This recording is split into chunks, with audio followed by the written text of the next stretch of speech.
In this lecture, we'll take a look at ZSphere. ZSphere is a feature that allows you to quickly create a rough base shape, almost like building the core structure of your model before sculpting. It works a bit differently from regular brush operations, so keep that in mind as we go through it.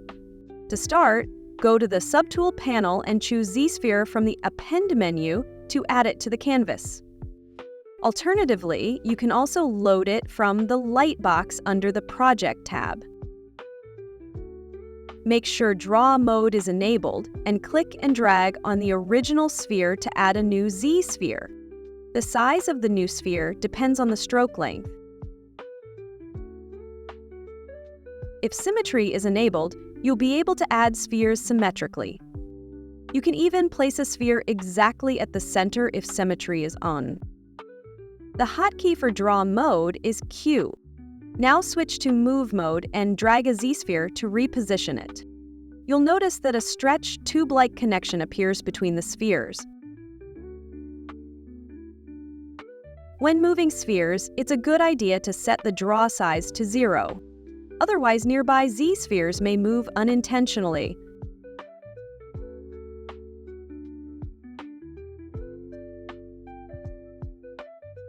Also remember, not just spheres, you can move the connecting parts as well. The hotkey for Move mode is W. Next is Scale mode. You can scale a ZSphere by dragging over it.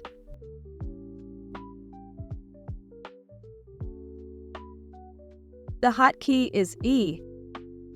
Lastly, there's Rotate mode, which lets you rotate either a sphere or the connector segments between them. The hotkey for this is R.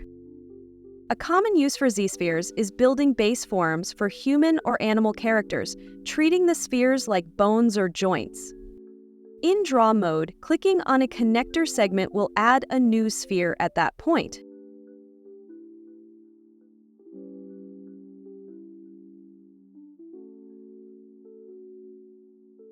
To delete a sphere, hold Alt and click on it. This makes it easy to build up your form quickly.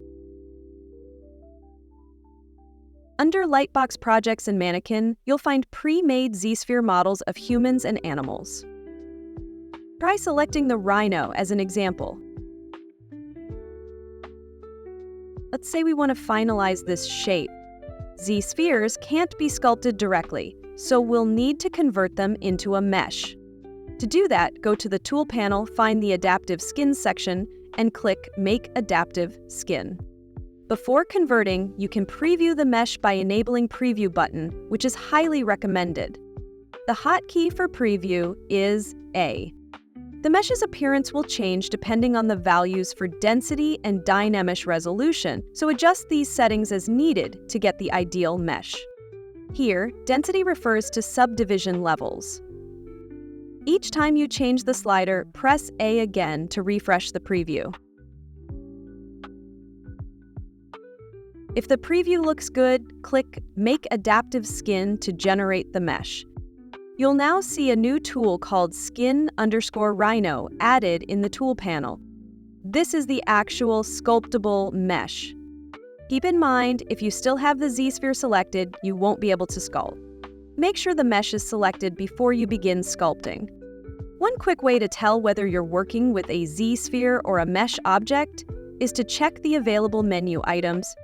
With ZSpheres, sculpting-related menus will be disabled.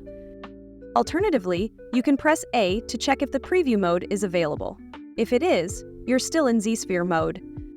You can also add the converted mesh into your current scene by using Append in the Subtool panel.